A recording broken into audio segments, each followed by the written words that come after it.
So your villain's going to be the guy who goes to the gym regardless of how he feels. Your villain's going to be the guy who approaches every beautiful girl he ever sees and says, hey, I really think you're beautiful. Goes over to him and talks to them. Your villain's going to be the guy who asks for a raise at work. Your villain's going to be the guy who does everything he wants, regardless of how he feels, regardless if he's not motivated or not, regardless if he's shy to talk to that girl or people are watching or his ankle hurts, he doesn't want to go to the gym, whatever. Or he thinks his boss is going to fire him. Your villain is that dude who does anything he wants to do. You have to sit and you have to make a list of all the things. You have to sit there and say, if I did everything I wanted to do, if I were to be the best version of myself possible, what would I do? Okay, well, I'd go to the gym every day. I'd get up at 6 a.m. and I'd go to the gym every day. You write that down. I'd approach every beautiful girl I ever see and I'd introduce myself and try and get their Instagram or their number. You'd write that down. For example, I'd start a side business. Even though I don't know anything about it, I'd learn how to make websites. My villain's the kind of guy who would sit there and he'd learn how to do it by himself and he'd start his own online business. Write that down. My villain's the kind of guy who reads really important books. I say I don't have time, but my enemy, this villain, he reads books. He finds time. He doesn't watch TV ever. He doesn't waste time ever. He doesn't eat junk food. He reads books. Writes it down. And you have to make a list.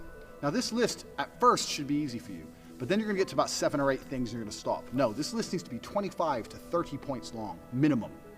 This guy you're building, your arch nemesis, you have to write down every single quality about this guy. What he does. He goes to the gym every day, 6 a.m.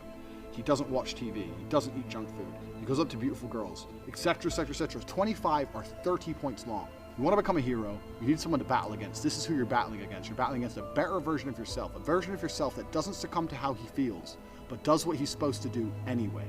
So this is who your villain's going to be. And when you're writing down this list, all the qualities your villain has, imagine what this person looks like.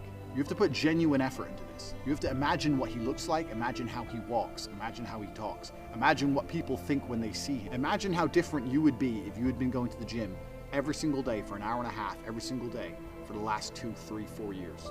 Imagine it. Imagine how differently people would look at you. Imagine how differently females would treat you if you were jacked like that guy would be.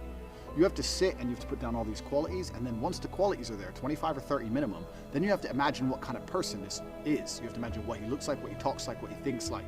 Imagine how he views the world, because this is who you're going to be battling against. So you have to put genuine effort into constructing this person and understanding this person.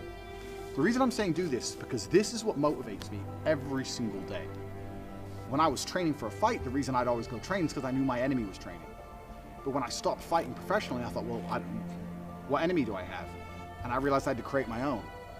So when I don't feel like going to the gym, I imagine I've built my own enemy. I won't even list all the things that my enemy has. He has a whole bunch of shit I don't have. And he would be an nearly impossible person to beat. But when I sit and I don't feel like going to the gym, I know my enemy's training, because he trains no matter what, regardless of how he feels, regardless if he's pissed off or if there's traffic or it's raining or he's tired. My enemy trains. When I see a girl and she's beautiful, but all her friends are there, I'm afraid they're going to laugh at me, my enemy wouldn't give a fuck. He'd go over there anyway. That's who he is. He's the man.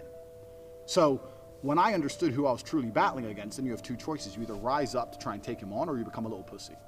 You have the choice. Do I want to lose to this man I've created? So you have to put genuine effort into putting together this person. You have to imagine everything about them from start to finish. And you have to imagine standing next to them. If you were standing next to this guy right now with no shirt on, who would girls want to fuck? Who would people respect? And the crazy thing about all of this is that this person is you. This person is you. It's just you with a little bit of a different path or a different take on life. It's you who's the person who does whatever he's supposed to do regardless of how he feels. It's you with an iron mind. This is the exact point of it. The reason creating this enemy is so important, and the reason viewing him and seeing how he sees the world and understanding how important and powerful this person is important, is because that person is you. That person is you who does what he's supposed to do without fail. That's all it is. And when you truly, truly put this person together and you truly, truly understand him, and you find out what you could be and you find out what you're battling against, you're going to become far more difficult to demotivate.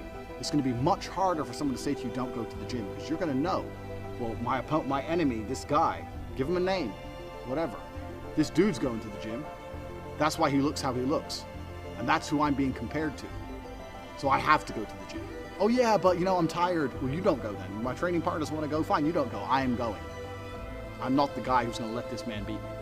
And you have to start comparing yourself to this guy in every single facet. I still do it to this day. I compare my bank balance to this guy's and he's killing me. I compare my body to this guy's, he's killing me. I compare so many things about myself. You guys may look at me and go, oh, Tate, millionaire, girls, this, that, that. I'm still comparing myself to this person I've created. And I know that I'm losing. And that's what drives me forward. That's why I don't miss the gym. That's how I find a way to make money. That's how I do whatever it takes to succeed, because I know who I'm battling against. Most of you guys have no enemy. You have no enemy. Or you have an enemy which is somebody else. You're looking at Justin Bieber or Drake or some shit.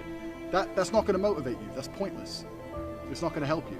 Or you have no enemy at all. You have a support structure around you and you have people saying, oh, you're great just the way you are. You know, you're beautiful just the way you are. And you're sitting there and living in your little comfort zone like a little bitch.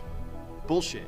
Put this enemy together from start to finish. And when you truly put this list together, you truly create this person and truly understand that it could be you, it's going to be far more difficult to stop you doing what you need to do in the future. I can't catch depression. It's never happened, never fucking will.